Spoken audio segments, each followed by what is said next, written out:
Julie Goldman is a producer of the documentary The Velvet Underground, which explores the multiple threads that converge to bring together one of the most influential bands in rock and roll. I'm Denton Davidson for Gold Derby. And Julie, what initially drew you into this project to make you feel compelled that this story about the Velvet Underground had to be told with director Todd Haynes? Sure. Hey, Denton, it's really nice to meet you. The original approach to us was David Blackman, who runs Polygram Films for Universal Music Group, had developed the film. Laurie Anderson actually she brought the Lou Reed archives to the New York Public Library and then was in conversation with Universal. And in combination, David was able to say, well, I think it's time for this documentary to be made. Are you open to this? And she said, yes. And they talked about directors and Todd came up, of course. And so Todd and his producing partner, Christine Vachon, started to have conversations with Universal. And at the time they decided, listen, we're incredibly experienced at fiction films, but we haven't really dipped our toe into documentary. So they wanted to bring a documentary company on board to partner with. And I got a call from David and he said, Todd Haynes, Velvet Underground, this is something we are all, my producing partners, Chris Clements and Carolyn Hepburn and I are all big Velvet Underground fans. We're all lifelong New Yorkers. We're all Lou Reed fans, John Cale fans. I mean, it's kind of like, the dream project that you kind of have delivered to your door, which is a very rare thing to happen. And we're all huge Todd Haynes fans. So the idea of being able to do this together with him was really a dream come true. And the fact that, Todd, his whole approach to this was something that we really liked from the start. We all went out to lunch and we talked about it. And it was very clear from early on that he really wanted to have the film take place kind of as much as possible, and actually ended up being completely so, from the voices and the interviews and the experiences of the people who were there at the time. So we didn't interview people who were like, bands who were influenced ultimately by the Velvet Underground. That it wasn't a kind of typical music documentary in that way. We did have Jonathan Richman, but it's because Jonathan Richman, as a very young man, kind of had his formative youth spent going to Velvet Underground shows and befriending and being taken in by the band. So it was very organic in that way. The other part to it that was going to be a real challenge is that there's no real archive, no substantial archive at the time, from that time, of the band. So it was really going to be through the Andy Warhol films, the avant-garde films, the films from Jonas Mekas and anthology film archives. And it became a very big and massive kind of undertaking to look at the archive from the time. Yeah, that actually leads to my next question, because in the early parts of the film, we see this footage shot by Andy Warhol, and it feels like Lou Reed and John Cale are just like staring at us as we see sort of these avant-garde films taking place next to them. And it is like they're telling their own story. It's fascinating to watch. How excited were you when you saw, that screening for the first time and realized, what was happening on screen and how these two worlds are sort of coming together, of this Warhol film and the avant-garde stuff? Well, we knew about the screen tests. I had actually seen screen tests over the years at various Warhol exhibits. I mean, certainly I remember going up to Dia at Beacon and going to this basement and just watching one after the other of all many screen tests that he had. I didn't realize how extensive the ones that he had done with the band were going to be. But what happens, we all trekked down to Pittsburgh to the Warhol Museum. And we had this kind of incredible, the museum was closed for the weekend and we were there kind of behind the scenes with, white gloves going through the archives with them and looking at what they had. And they opened that up. We knew that doing a deal with Warhol Museum was going to be a very important part of what we're going to need to do to be able to get this incredible archive. So when we saw those, we knew that was like, Todd was like, screen tests right away. And then, but to have them put in and become kind of the one half of the screen and have the story unfold on the other side, when, John Cale or Lou Reed are looking at you directly, like completely focused on what feels like you. Yeah. It's an incredibly different experience, because suddenly you're drawn in as a viewer in a very different way.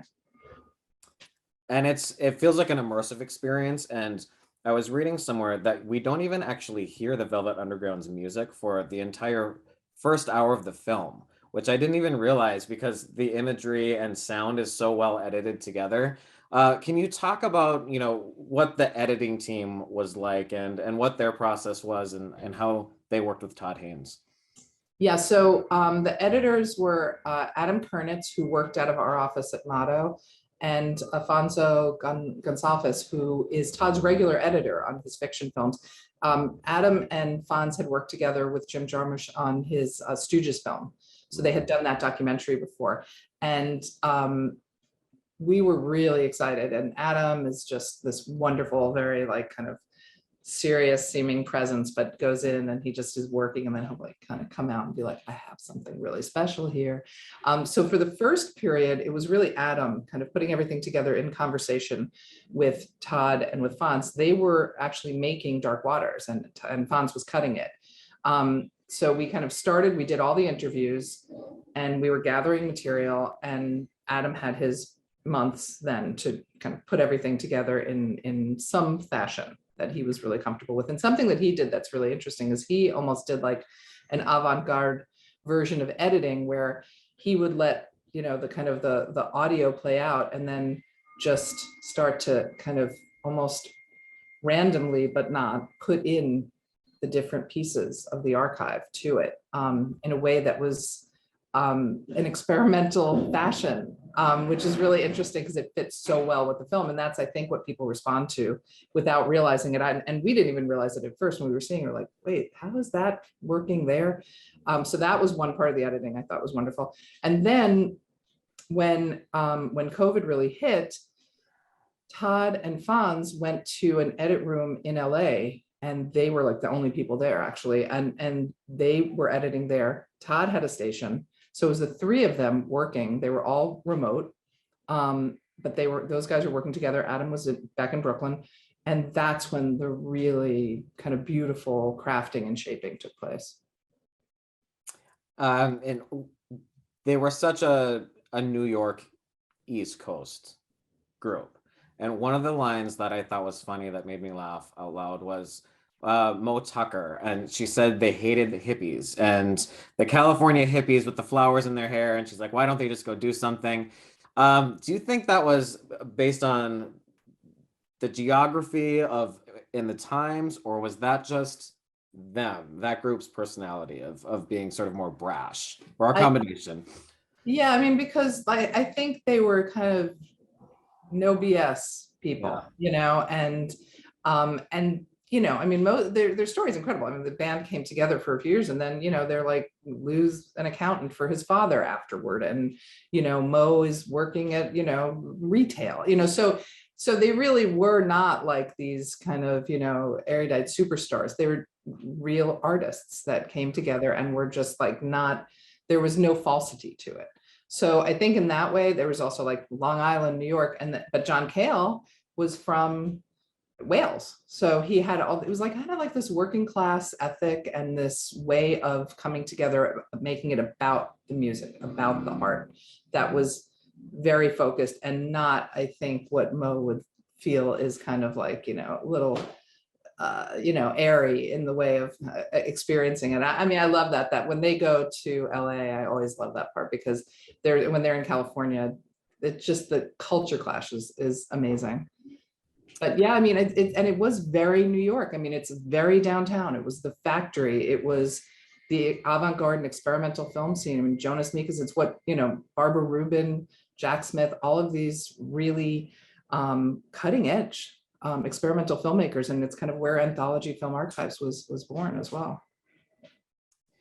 And then I also love the part where they said they had to, at the beginning of their group getting together, they had to change their name over and over because no one would hire them twice because they were so bad. I just liked how candid they were in some of those interviews. But what do you think their ultimate legacy is as a group? And what do you hope people take away from this documentary when they see it? I mean, I think they have been cemented as incredibly influential on band after band after band. I mean, it's I think it was like Brian Eno who said, maybe they sold 1,000 albums, but every one of those people who bought one went out and started a band, or 10,000, whatever it was. It's really, they had such a different sound, such a different energy, and they sparked something in bands from, Modern Lovers to the Pixies to on and on and on and on. I think that's one thing that's very much part of it, is like, that's why people still love it. I mean, it was a real, like I said, a short time, but it made such a difference in the kind of musical landscape. And I hope that people can watch this film and appreciate the creativity, the artistry of that time, the kind of freedom of that time, of trying to come together and make something that was going to be different and special. And that's, to me, why it stands now.